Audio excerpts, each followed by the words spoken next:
leads to evolution of the LLMs and then to the responsible AI.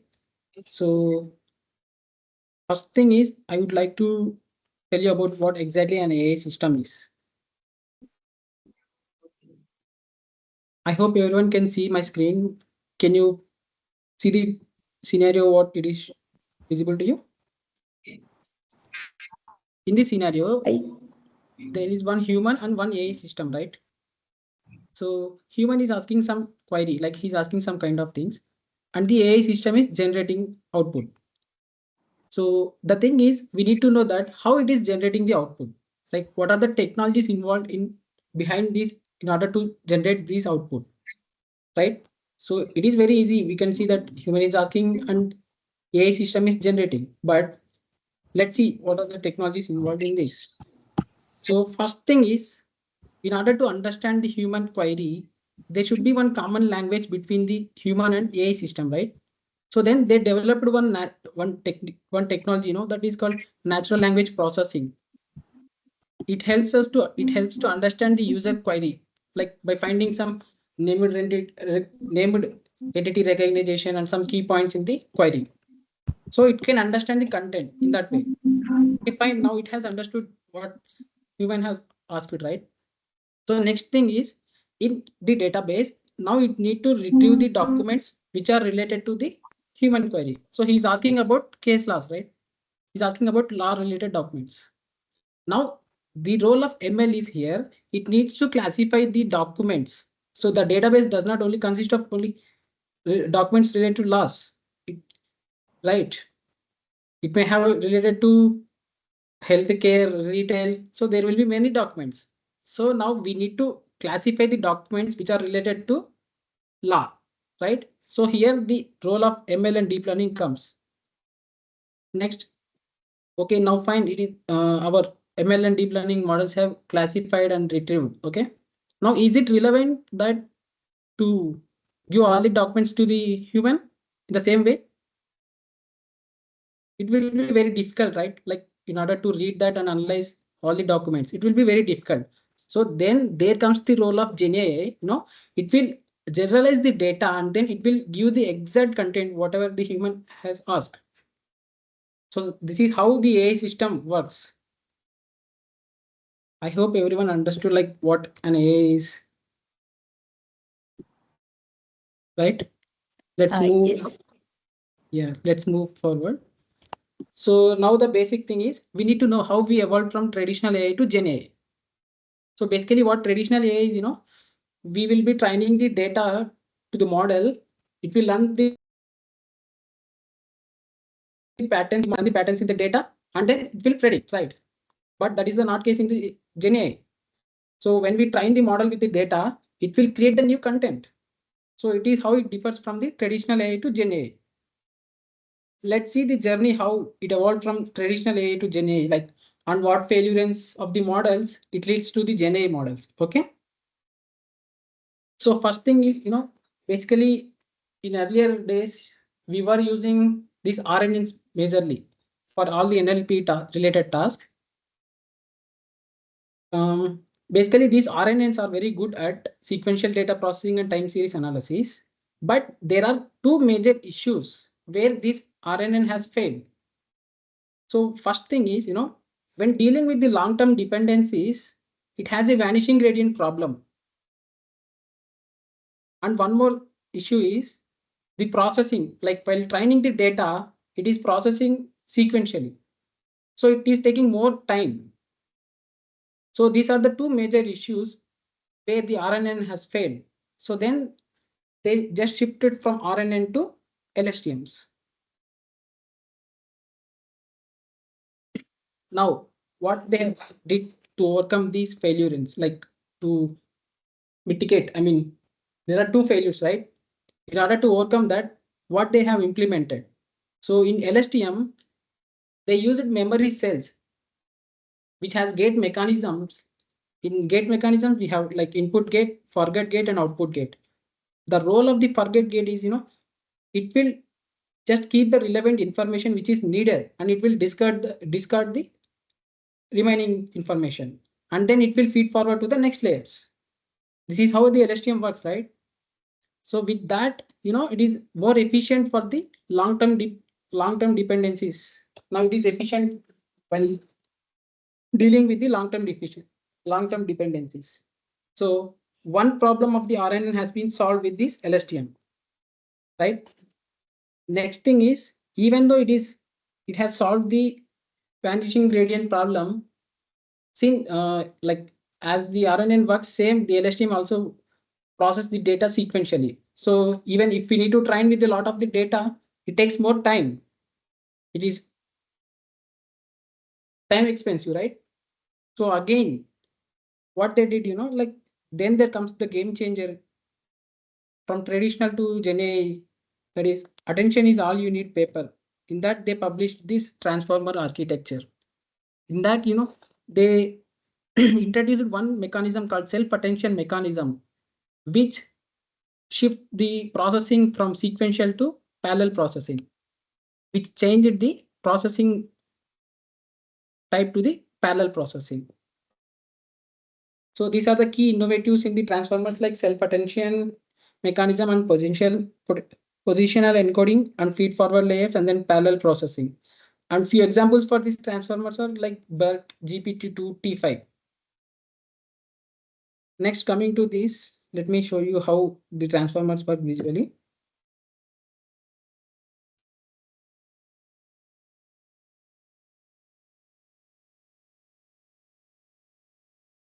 See how the attention mechanism is working. It is finding the relationship between each words parallelly. While earlier in RNN and LSTMs, it is easy to do it sequentially. So it takes more time, right? But here the case is different. Everybody is attending each other words parallelly.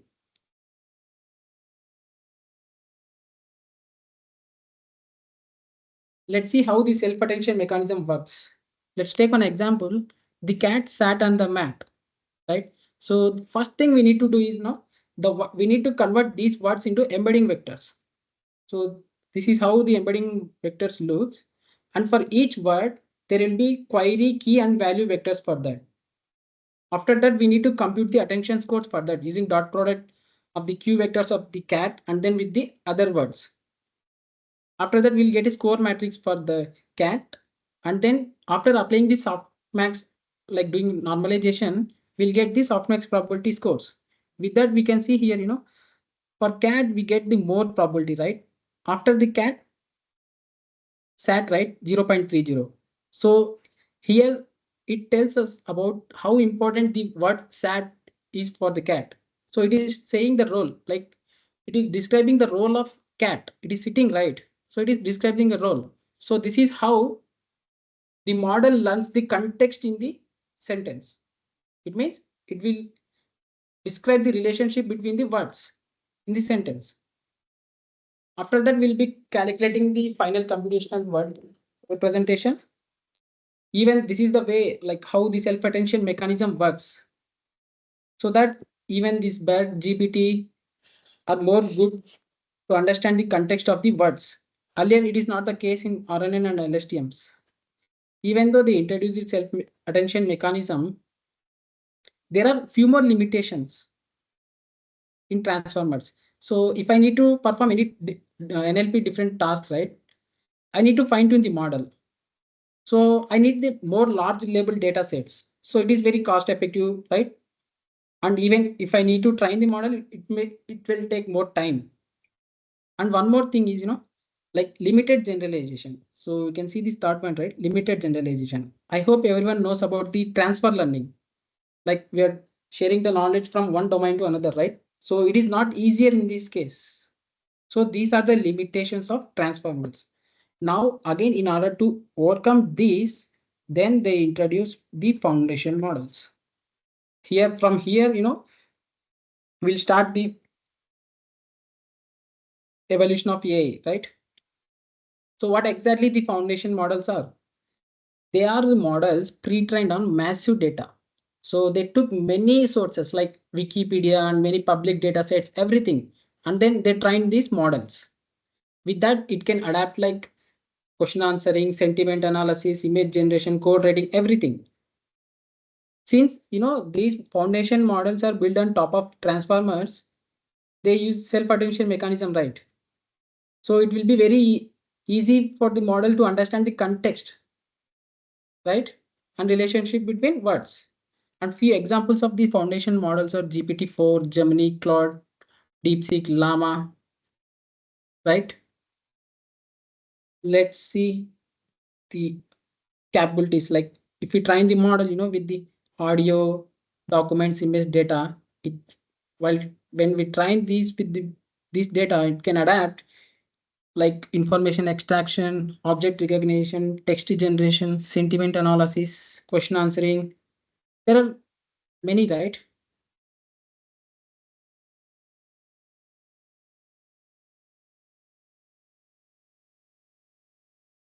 Next, let's see the types in foundation models.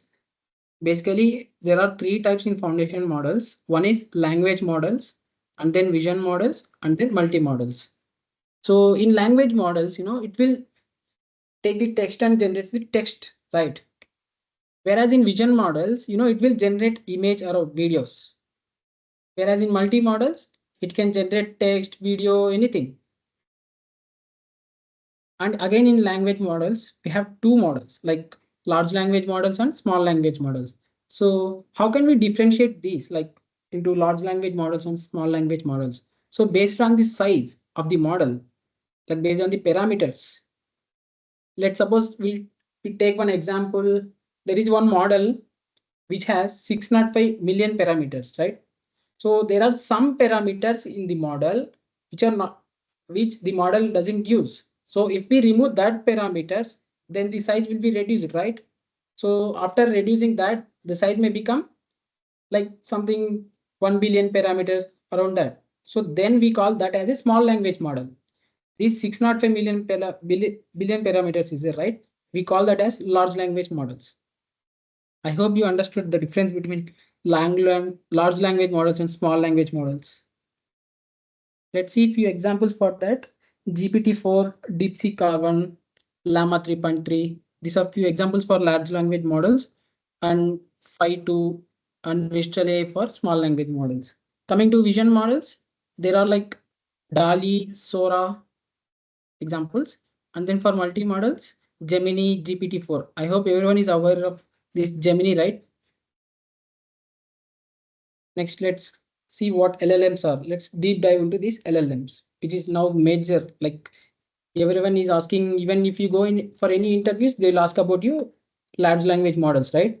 So this is the major thing we need to know. So these large language models are nothing but it is an algorithm.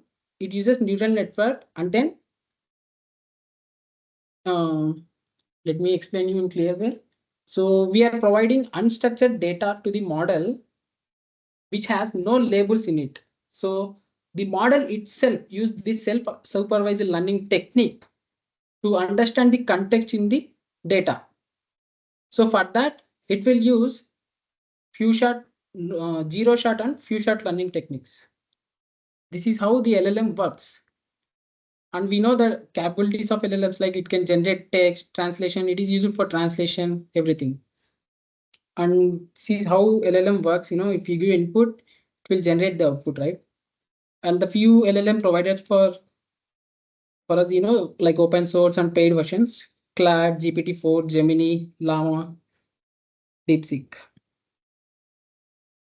Next thing is, I have a question like, do LLMs generate output accurately every time?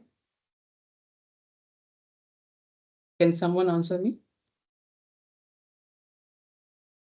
Will LLMs generate accurate answers every time? I think no, Mr. Uday. Yeah. Then why it is not generating accurately every time? Maybe our prompting is incorrect. Okay, we can consider prompting as well. And then, so if I ask you anything about me, will the model give? No, right? Why? Because No, the not model hasn't exactly. trained on that data, right? Yes. Okay. But even though it is not trained, will it give us like, um, I don't have any data. No, right? It will give some content, right? Yes. So that is called as misinformation. Like it is giving some incorrect output. So here the model is fabricating the output. Like if it doesn't have any data to provide, it is imaginating. Even we as a humans will imagine it, right? If anyone asks any question, we will imagine, right? The same way the model will imagine and then it will fabricate the output.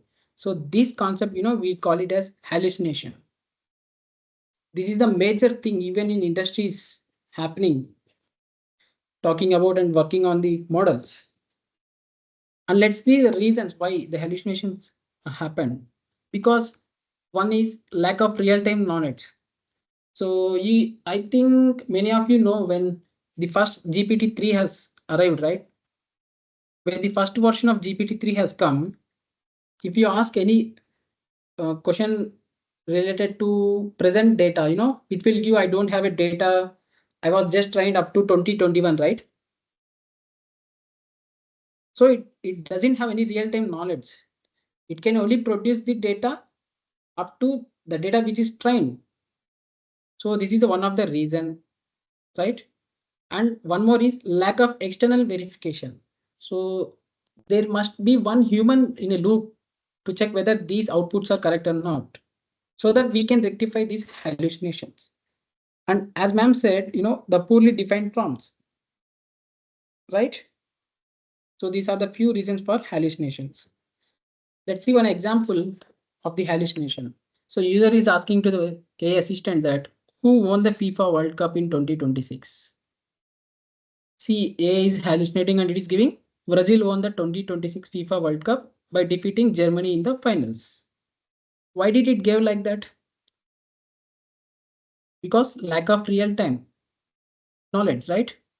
It didn't fetch any real-time data from the website, from the FIFA website. So these are the solutions to overcome this hallucination. Is one is using retrieval augmented generation, which is a major thing now. Even not only in the industry, many of the interviewers, anything, everywhere they are asking about this RAG. Even I will show you one hands-on with this retrieval augmented generation after this session or in the middle of the session. So next, one more solution is implement external fact checking. So we need to verify with the trusted sources like FIFA websites and new APIs in that way, right? So with that, we can mitigate the hallucination.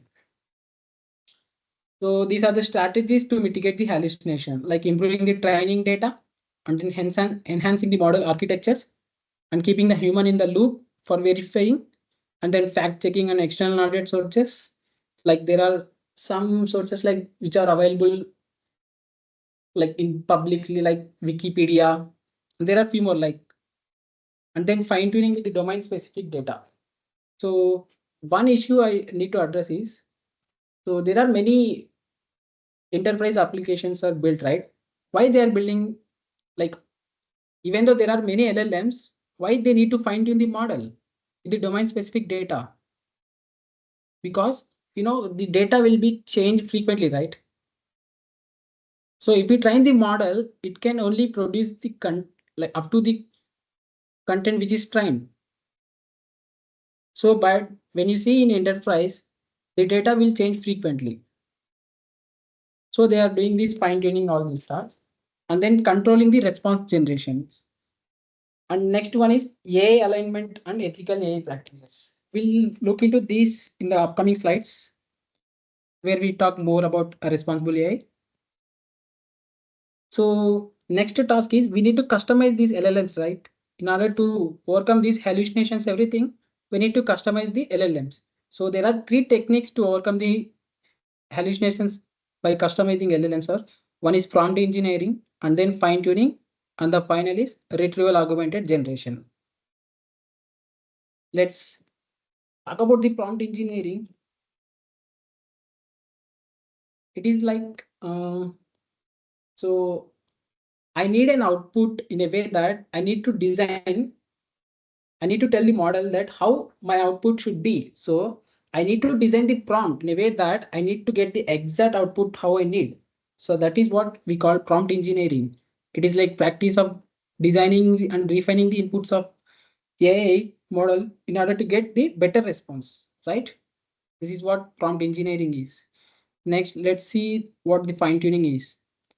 If we need to get more accurate responses in a domain specific data, then we'll go for the fine tuning task. If you have a custom data like domain specific data, then we'll be going with the fine tuning. What actually happens in fine tuning is we'll be training all the parameters, like we'll be training the pre-trained model with our domain specific data so that we can even improve our performance of the model, and then we'll get more accurate results, right? So that is how the fine tuning works. And then the final is retrieval augmented generation. So even if you can see the data is every day changing, right? So it is not stable. Definitely the data will change, right? So it is changing frequently. So how we need to implement the RAG, how it works, there will be some documents in the database. When user asks the question, it will first retrieve the documents which are relevant to the query, which are relevant to the user query, and then it will combine the documents retrieved, that is nothing but context, and then query which is given by the user. It will combine both these and then it will give to the LLM, and it will gives us the output from which it has learned during its training, right? This is how the external retrieval augmented generation works. Let's look into each deeply. Coming to prompt engineering. So there, let's see the types of prompt engineering. So first thing is instruction based prompting. I know, like many of you have experience with the chat GPTs, everything. Like you'll ask, I need the summary, this in 2 bullet points, everything. So you're asking, right? So you are instructing the model how you need the output. So that is called instruction based prompting. And then next one is continuation prompting. So you are providing only half of the query, and the rest of the prompt, the model itself will generate. It will generate and then it will produce the output. Next one is in context learning. It is like we are providing few examples for that, and then the model will learn how it came, like the patterns in that, and then in the same way it will give output for our query. It is how it works in context learning. Let's see the advanced prompting techniques. There are, zero shot prompting, one shot prompting, and few shot prompting. And there is one more technique, that is chain of thought. Let's see how the zero shot, one shot, few shot chain of thought works. Zero shot prompting is we will not provide any example to the model. The model, it will just rely on the training data, and then it will produce the output. That is what we used to say zero shot prompting. Whereas in one shot and few shot prompting, for one shot we'll be providing one example. In the same way, it will produce the output. Whereas in few shot we'll be providing multiple examples, right? Whereas in chain of thought, the problem, like whatever the query we ask, it will first divide into subtasks. It will first solve the one task and then it will move further. This is how the prompt engineering works. Let's see how types in fine tuning. In model, there will be two layers, like one is frozen and then unfrozen layer. The topmost layers are nothing but unfrozen layers.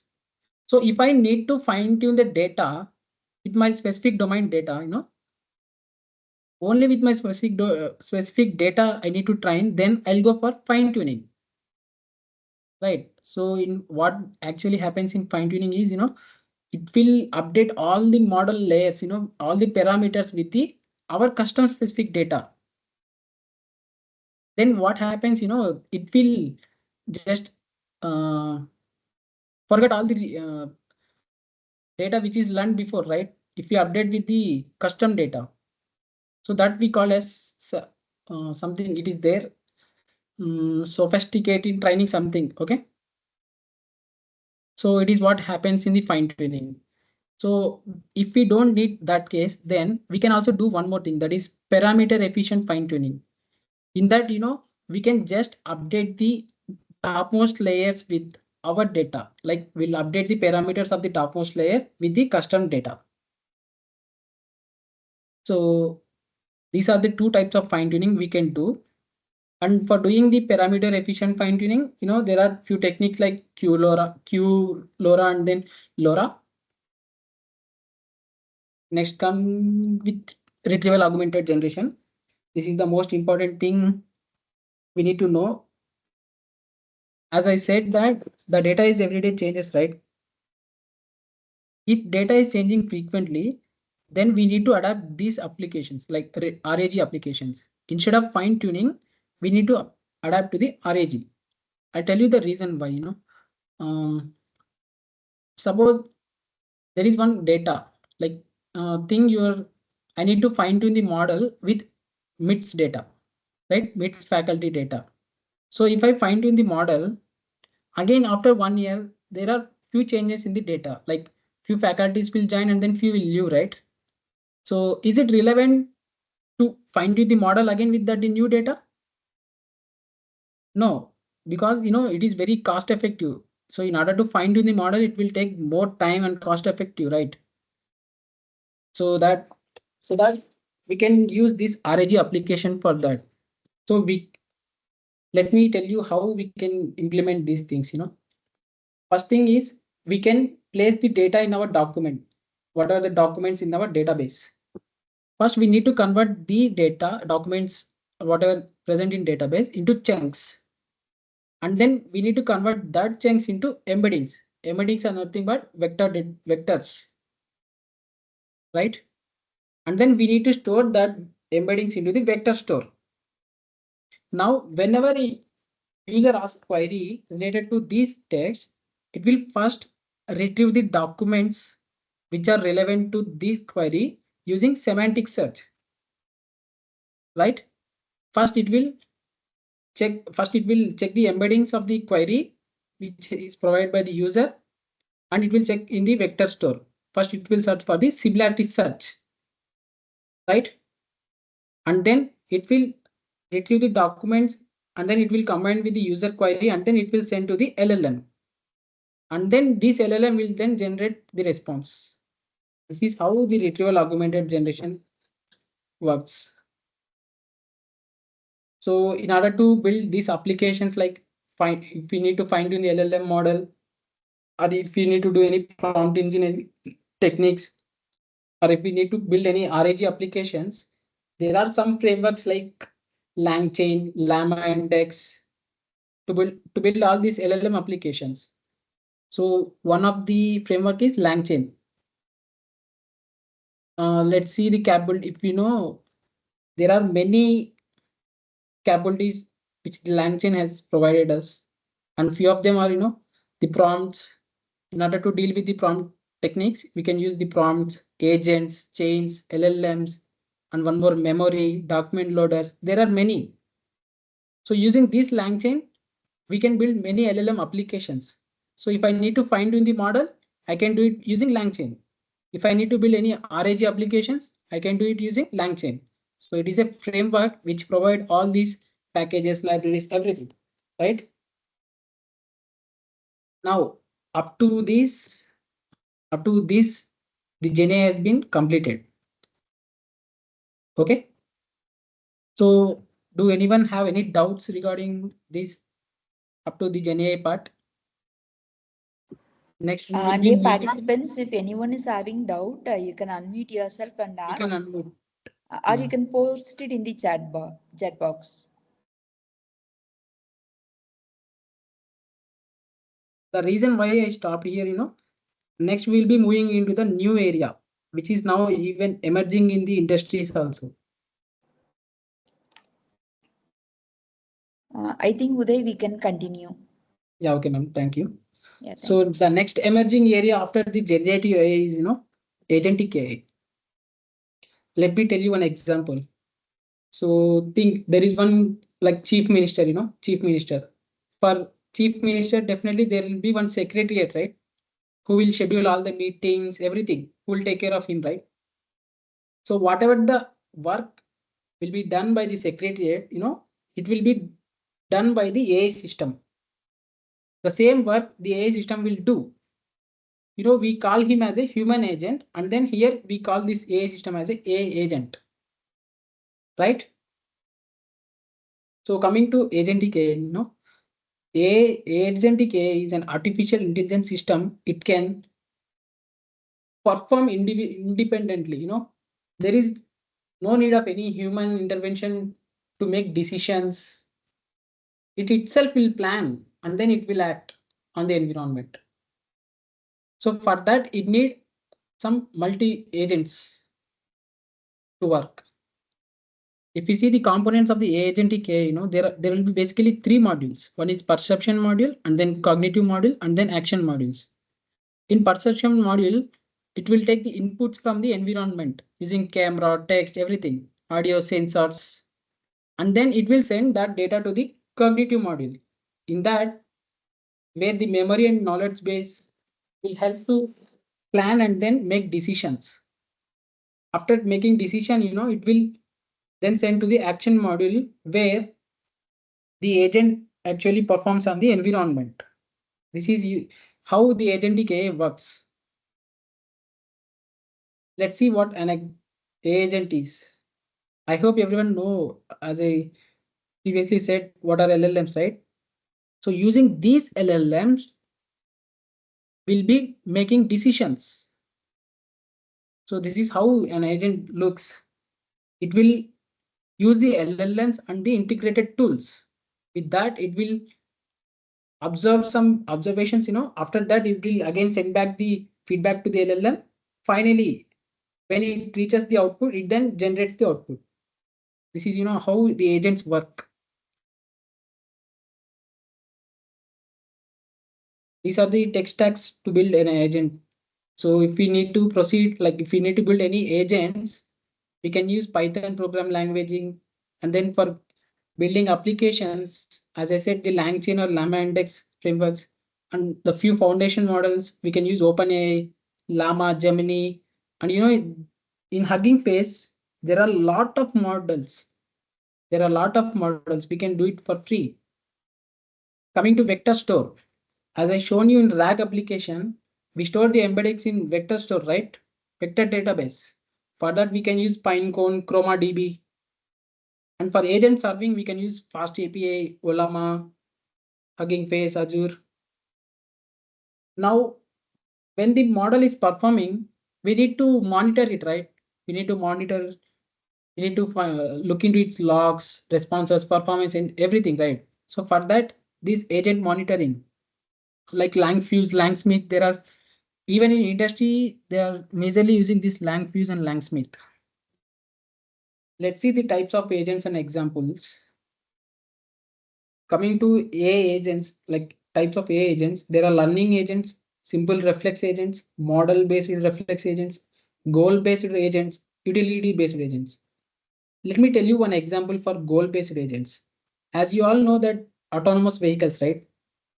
Where human is not needed to reach its goal, right? I know that, I hope everyone knows about the Tesla car, which is autopilot, right? So there will be no driver in the car, right? So it is one example for these goal-based agents. Even in our India, in Mahindra cars, I can tell you one example. In Mahindra cars, there is one feature called ADAS feature, but it is not completely autonomous vehicles, but they are integrating it. So this is one example for goal-based agents. Now we are entering into this responsible AI.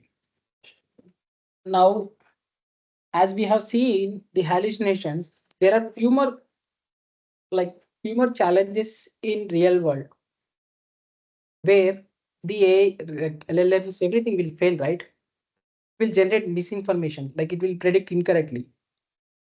So let's see why it is doing that. So can someone tell me like why, even though there are many like Gemini, ChatGPT, and then Llama, Meta models, Llama. but many of the even people use ChatGPT instead of many models. Can someone tell me the reason why majorly they are using ChatGPT?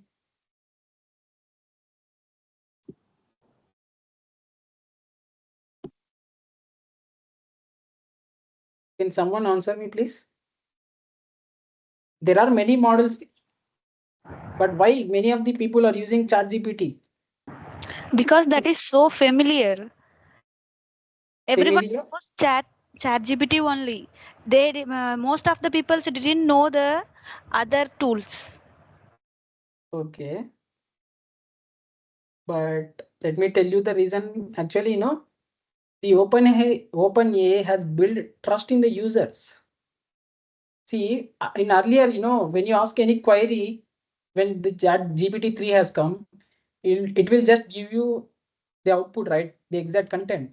But when you ask now, it will give you the explanation why the decision has been made and how the outcome has been come, right? So if you know how the outcome has been, like how the decision is made, you will trust it, right?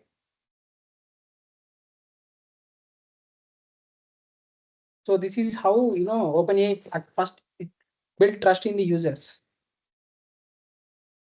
So let's come to the responsible AI. It is like we need to design the AI system in such a way that it needs to work ethically. It needs to follow certain rules. So let's see one example. There is one company like XYZ. So if we provide all the data, like some policies, there will be some policies in the company. If we provide all that data to the LLM model, if anyone asks about something related to that company, if it leaks the data, it is impacting, right? So if we need to use any AI model, there should not be any potential harm to the environment. So we need to design the system in such a way that there should not be any harm to the environment. So then here there comes the responsible AI. We need to design the system in such a way that we need to use AI in a safe and in legal way. Okay. I hope you understood like what a responsible AI is. So what all the things made to emerge this responsible AI is there are few metrics like bias, and then adversarial attacks, hallucinations.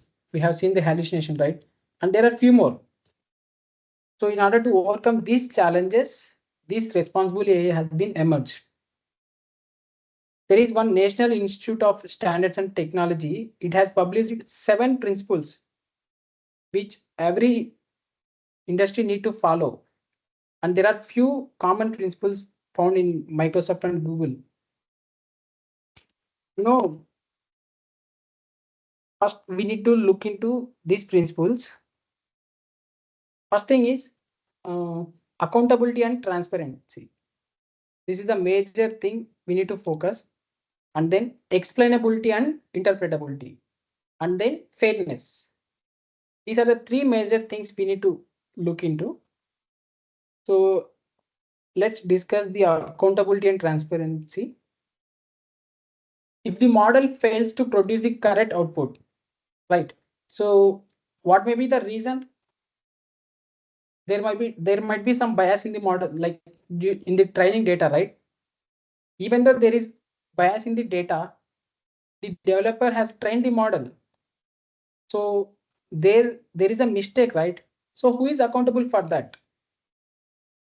So then there comes the accountability and transparency. Let's see the explainability and interpretability part. As we know, all the LLM models and GenAI models are black box models. We don't know how they work internally, right? How the decision is made, right? So if we can able to interpret and explain the model, then it can build the trust in the humans, like it can build trust in the clients, users, right? So first we need to know, like we need to interpret like what feature is impacting the output. If we know that, we can rectify it And coming to explainability, it needs to explain why this decision has been made in order to come that output, why this decision has been made. If we can interpret and explain, then we can build a trust in models. Coming to bias, I know many of you know about bias in even machine learning, right? Like in gender bias. So if there is any bias in the data, definitely there will be mispredictions, right? So we need to take all these principles into account, and then we need to build this RA principle, RA models. Let's see the challenges even we are facing in the industries. Or one is bias, and then hallucinations, and then adversarial attacks, and then deepfakes and misinformation. I hope everyone knows about the deepfakes, right? They're morphing the faces of the many politicians, heroines, everything, right? And then lack of transparency and explainability, and then privacy and data protections. And you can even read the mitigations for that. So let's see how we can overcome these challenges. Let's see one example. Even in recent AI summit, which is held in USA, our Prime Minister Modi has addressed one major issue in the models. He addressed that, even you can even check it in YouTube. He said that if you ask the model to create someone writing with the left hand, the model will give you the output someone writing with the right hand. So it is giving wrong output, right? Why? Because the model has trained with the biased data. Even in real world, there are many right-handed people than left-handed. So in the training data, majority of the part is right-handed people, right? So it is biased, right? So it is giving wrong outputs. So this is the one area where we need to overcome while building the model. And then let's see one more example, adversarial attacks. As I said, the Tesla autopilots, when you and your family are going in autopilot cars, some kids, they painted one painting like one girl like playing with balloon.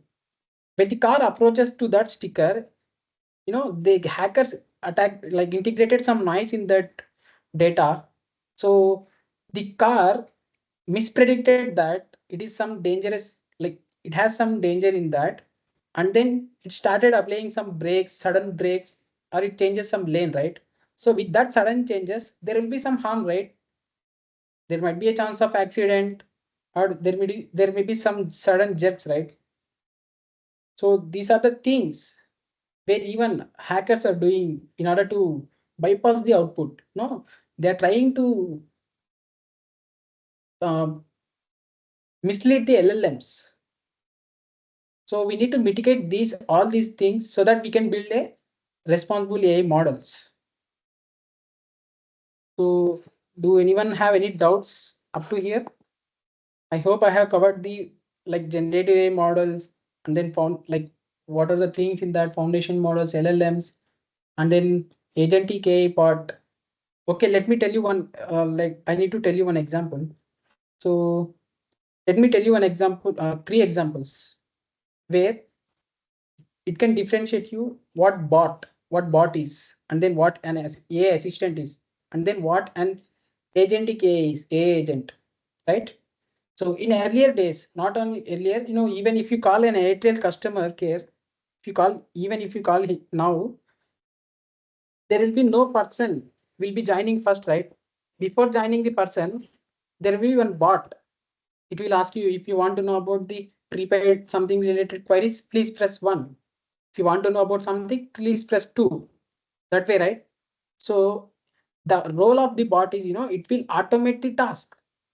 In earlier days, they will use the NLP related algorithms, and then they'll build that bots. But then the era has changed, the chat GPTs has came, right? They are AI assistants. They, whatever we ask, they will plan, like they will execute, and like it will generate the content for us. If I need to go somewhere, it will plan the trip for me, right? So that is AI assistant.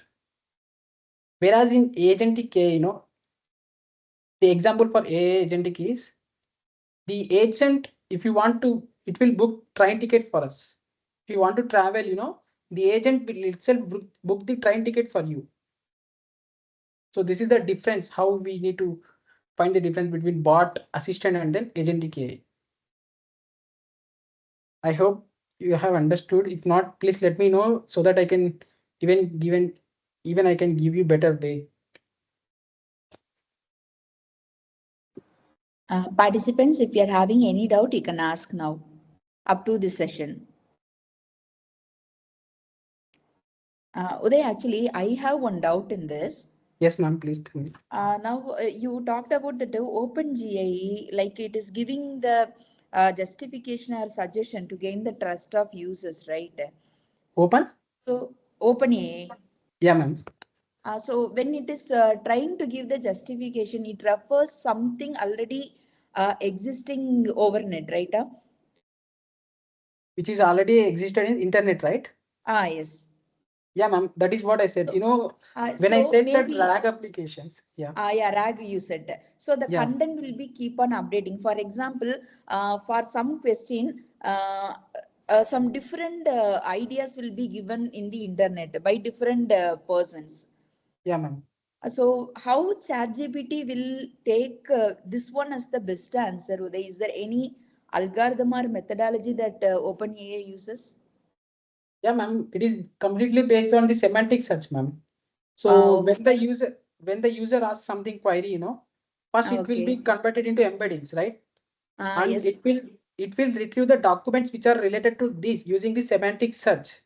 Now, semantic Okay. search is a very powerful tool for retrieving the documents. It will not only like retrieve only one document, ma'am.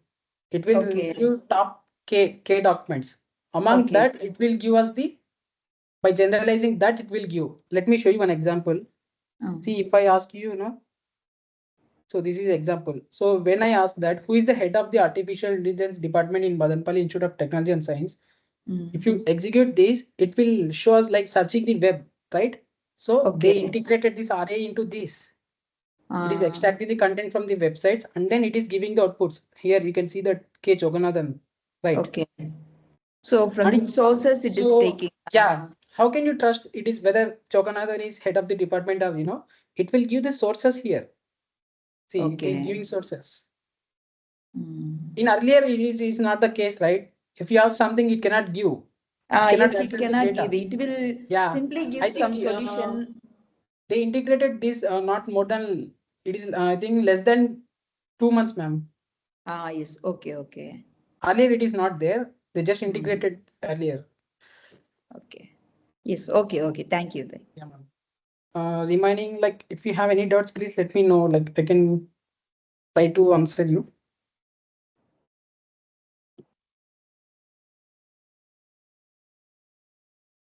Even in industry, like if any hiring thing comes, they won't ask you the I need a person from who is more expertise in machine learning, deep learning. They need the person who is up to the date, like who knows the generative AI models, like fine tuning, RAG application, who can build these models. And then even in this 2025, this gonna be a agentic AI era. Definitely, completely there will be more AI agents will be coming in. The Gen AI part has been already completed. It is almost completed. Now the agentic AI has been started. So if we need to place, we need to be updated, right? We need to know all these things. Ma'am, if no Yes. one has any doubts, I will I start. no, ma. I So will show you Gen hands AI on is like, going to be the base for all that yeah, ma'am. futuristic Even things, right? even you have seen, right? Even this AI agent has been built on LLM, right? In order to Yes. make decision, it will need LLM help. Yes. Sir. Yes, my Let me show side, you. the doubt is cleared, Uday. Thank you. Thank you, ma'am. There is Yes, a lot of time. participants, Please, you can ask me anybody anything. having doubts?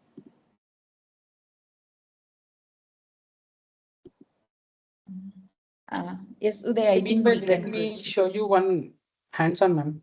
Let me show you one Yes. hands-on tool. Mm, I just came up with two hands-ons. We can build our own ChatGPT models like that locally. Okay. And one more is RAG application. There is one AI tool like Olama. I have shown you right while building the agent tech stacks in AI agents, agent serving AI tools, right? There is one tool called Olama. In that we can download the models like DeepSeek, Llama. With that we can build our own LLM models. With that LLM models we can build our own GPTs.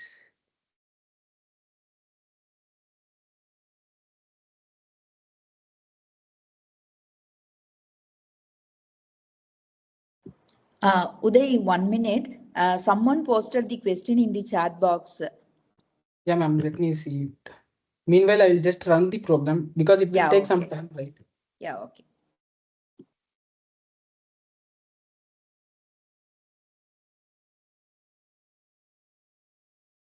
It's not here.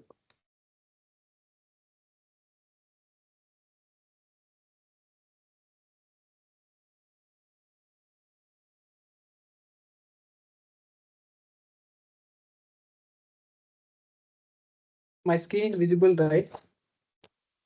Yes, visible, Uday. Yeah, ma'am. Let me run this code. See, this is built on using Streamlit, Olama, and then DeepSeek. This is the code to build our own LLM application. Let me run this.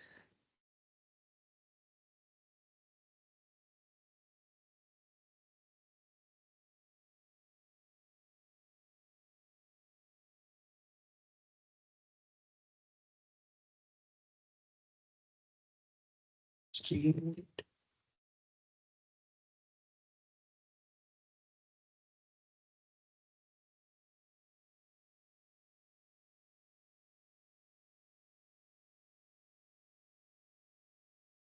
Ma'am, it is visible, right?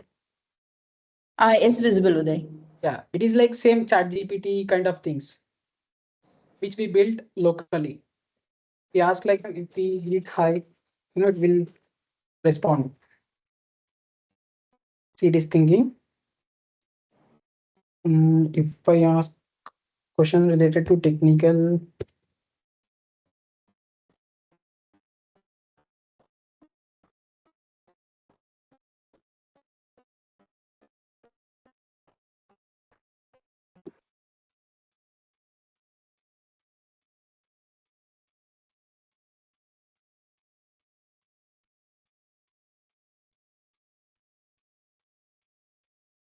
see, it is giving right how the way ChatGPT gives us, right?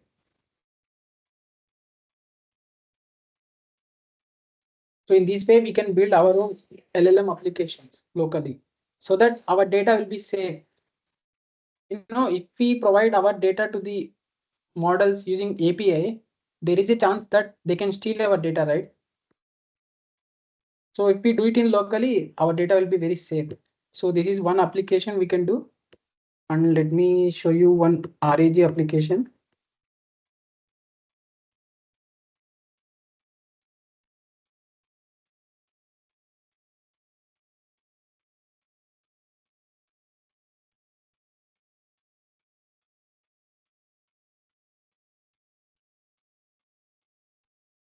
This I have done using LangChain, Streamlit, and Olama using DeepSeek R1 1.5 billion parameters model. Here you can see the model, right? Let me show you.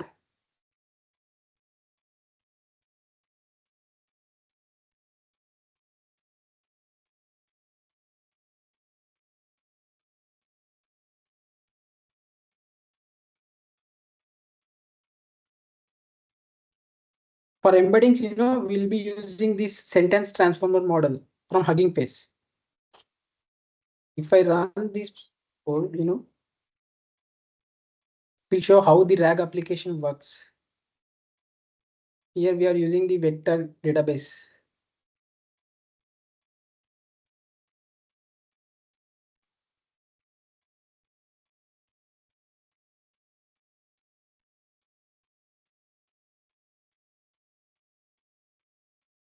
So let me first upload any file.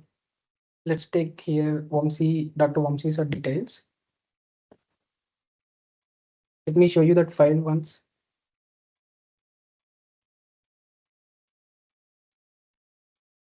Let me open this file. So this is Dr. Vamsi Bandi's profile. You can see all the details of him. So now what I need to do, I need to build a RAG application using this document, right?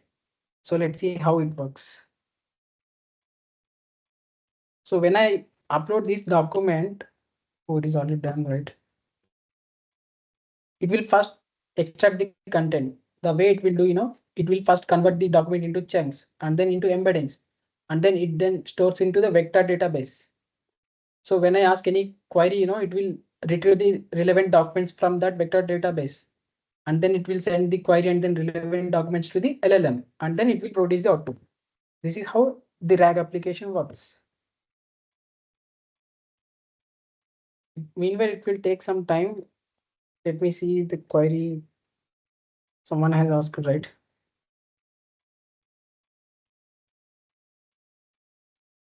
My query is that can you briefly explain explainable AI techniques? How does it come up with the explainable for the model output? Okay. For explainable AI things, there are few techniques like using lamp sharp values. We can do like we can integrate that matrix to the model. And for the for interpreting the models, we can use the feature importance score. I hope I answered your question, sir.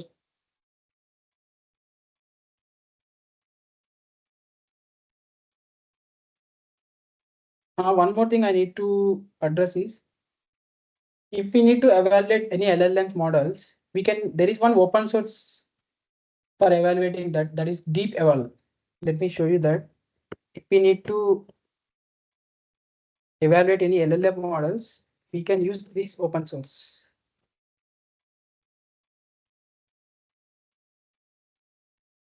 We can integrate this for evaluating these LLMs.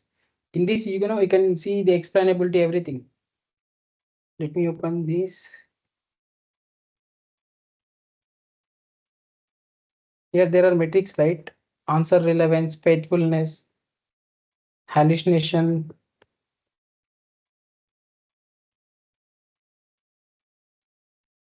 AI leakage, misinformation, bias. You can track all these things. You can evaluate the model. You can even use this in your projects. Thank you. Okay, it has processed the document. Let's see whether the model has embedding models has been done. Okay, let me ask question.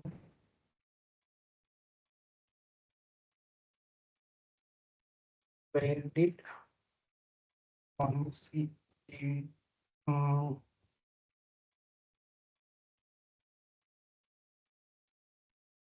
did see is PhD? Right? Let me ask this question.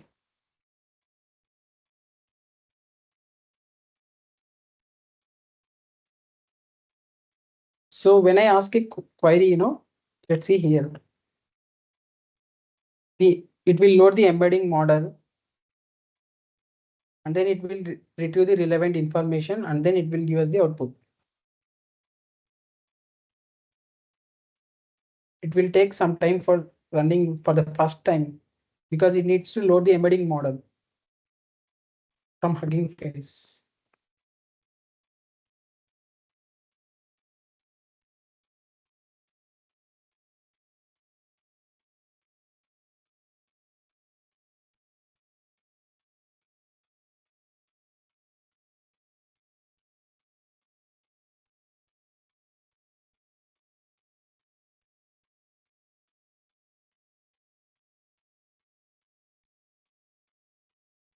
Yeah, it has given, right? Dr. Vamsi Bandi obtained his PhD from Lincoln University College. It is true, right? When we can cross check it in this. He done his PhD in Lincoln University in Malaysia, right? It is extracting, right?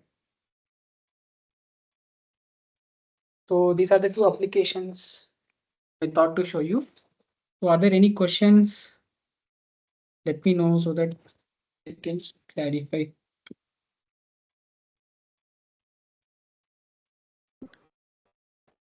As participants, if you're having any doubts, please you can unmute yourself and ask, or you can post it in the chat box.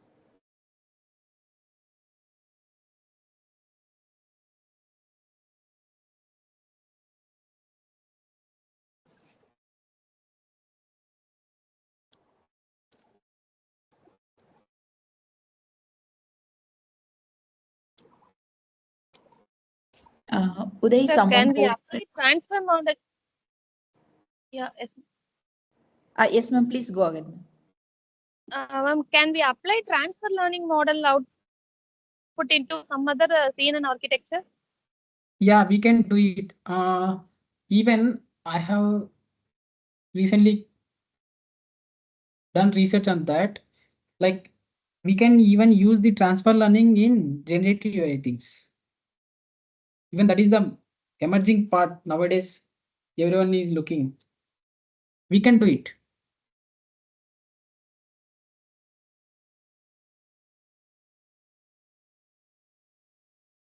Someone asked that models are trained with. Yes, sir. Thank you. Thank you, sir. Thank you, ma'am. Models are trained with existing data. If new data came, it will update itself, or else we have to train explicitly. Yeah, I think I have addressed this, right? So the model cannot explicitly we need to do it, right? Or else what they have done, they instead of again fine-tuning the model, instead of training the model again, they integrated these RAG applications. I have shown you, right? Even by showing this question, I have shown you, right? So when you ask something which is new, like if there is any new data, instead of training the model, because it will take a lot of time and it is very cost expensive, right? So then they are, using these RAG applications. Instead of fine tuning, they are going with RAG applications. I hope I answered your question, Hussein.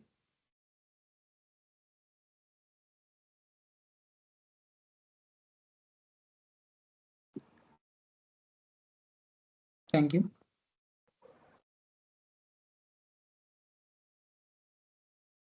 Yes, participants, anyone else having doubts? Very good evening, sir. I have one doubt. Yeah, good evening, sir. Recently, I saw in Deep Seek some tests are restricted. Actually, is it possible to restrict some data? Yes, sir. Let me tell you one case. So in earlier days, see, when the ChatGPT first has arrived, there are no more models, right? Like open source models. Yes, sir. Yes, sir.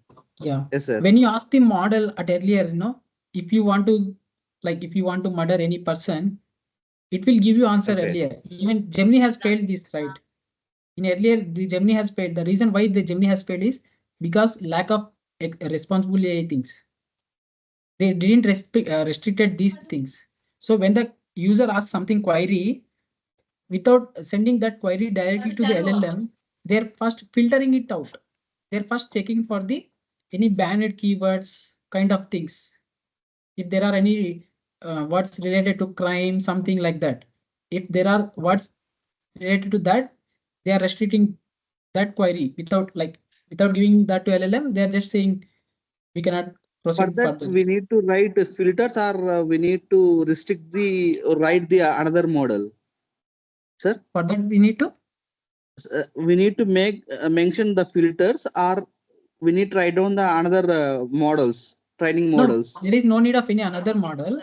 It is actually happening, before giving any query to the LLM, they are using some techniques like for filtering the query.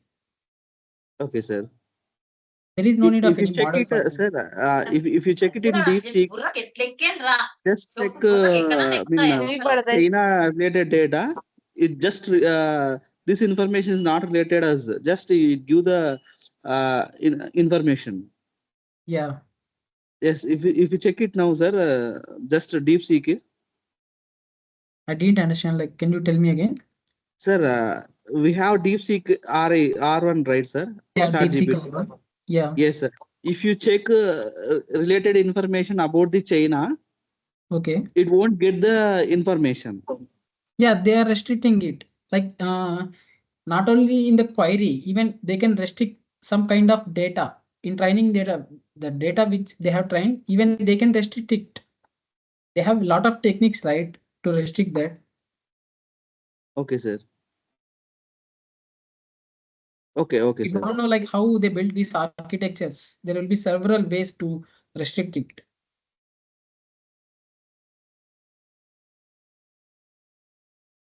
Anything else, sir? Nothing, sir. Nothing. Nothing, Okay, sir. thank you. Thank you. Thank you so much. For that, even I can tell you one example, fine tuning.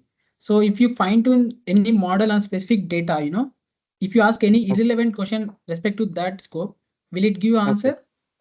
No, sir. No, it won't give. We can consider this fine tuning also. So there are several ways, sir. Okay. Thank you, sir.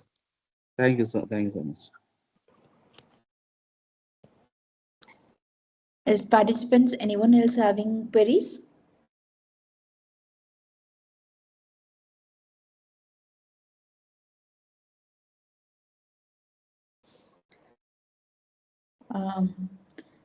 Yes, I think if No one has any no one queries. has queries.